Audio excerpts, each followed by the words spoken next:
ईरानी तेल की स्मगलिंग ने पेट्रोलियम मसनूआत की सेल्स में कमी कर दी है। पेट्रोलियम मसनूआत की सेल कम होने से जहां पेट्रोल पंप्स मालिकान को नुकसान हो रहा है, वहीं हुकूमत को टैक्स वसूली में कमी हुई है।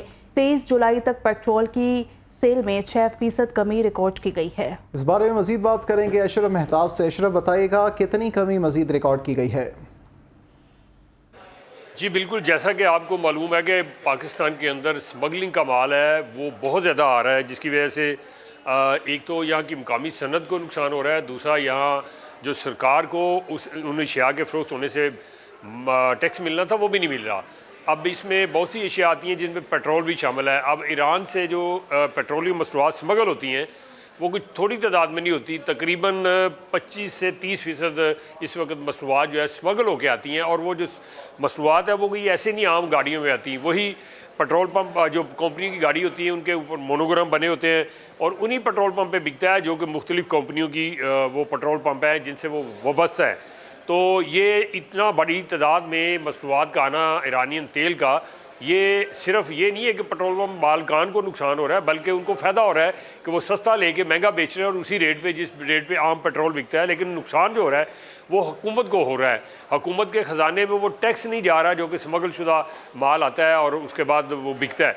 तो इस सूरत में दोनों सूरतों में नुकसान है। एक तो स्मगलिंग को फ़रोग मिल रहा है, दूसरा ये हुकूमत के ख़जाने को नुकसान पहुँचा रहा है। तो जो तफसीलात हमारे पास इस वक्त आई हैं कि ये 23 जुलाई से पहले कितनी कमी हुई है। जो बाहर से आता था दरामदी तेल था जो एक लीगल रास्ते से आता था और उसके ऊपर वहाँ पे टैक्सेस भी लगते थे। तो पहले हम आपको बताते हैं कि पेट्रोल की 1 लीटर पे क्या टैक्स देते हैं लोग और जो डीजल है उस पर इस वक्त देखा जाए तो पेट्रोल का जो 1 लीटर है उसके ऊपर तकरीबन कोई 97 रुपये से ज़्यादा टैक्स लिया जा रहा है। और इसी तरह से देखा जाए तो डीज़ल के ऊपर भी तकरीबन कोई 87 यानी 87 रुपये से ज़ायद टैक्स वसूल किया जा रहा है। जो इस वक्त ईरानी स्मगलिंग तेल आ रहा है उसकी वजह से अगर देखा जाए तो 23 जुलाई से कबल इसकी जो पेट्रोल की सेल 6% कम हुई, ये तकरीबन 1.35 मिलियन टन बनती है। फर्नेस ऑयल की 10% कम हुई, 1.2 मिलियन टन बनती है। इसी तरह से हाई स्पीड डीजल की बात करें तो 9% इसमें कमी आई है इसकी सेल में और ये तकरीबन 4,94,000 टन है। पेट्रोल के ऊपर अगर देखा जाए जो टैक्सी की बात की थी तो वो 91 रुपये 36 पैसे टैक्स है 1 लीटर के ऊपर। और अगर डीजल पे बात की जाए 87 रुपये 49 पैसे ये टैक्स है। तो यकीनी बात अगर ये स्मगलिंग नहीं रोकी जाती और मज़ीद बढ़ती है तो फिर मज़ीद नुकसान होगा कौमी ख़जाने को और टैक्स नहीं आएगा, जिसकी वजह से ये होगा जैसे पहले ही IMF ने कड़ी शराइत लगाई थी कि आप टैक्स आमदन बढ़ाएं और पेट्रोल के ऊपर लेवी टैक्स लगाएं और वो लेवी टैक्स 55 रुपये पे 60 रुपये पे चला गया।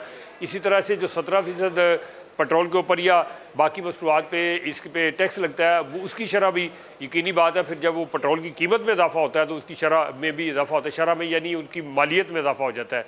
अगर 100 पे 17 रुपये है तो 200 रुपये होगा तो वो उससे डबल हो जाएगा। फिर अगर 300 पे चला जाएगा तो उससे भी डबल हो जाएगा, उससे भी ज़्यादा हो जाएगा।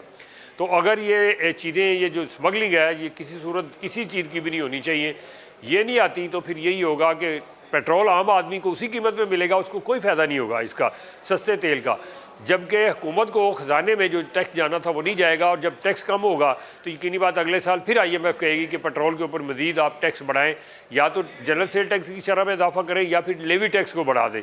तो फिर ये आम आदमी के ऊपर इसका मज़ीद बोझ आएगा। तो लिहाजा जो स्मगलिंग रोकने वाले अदारे हैं उनको एक्टिव होना चाहिए। बहुत शुक्रिया अशरफ मेहताब।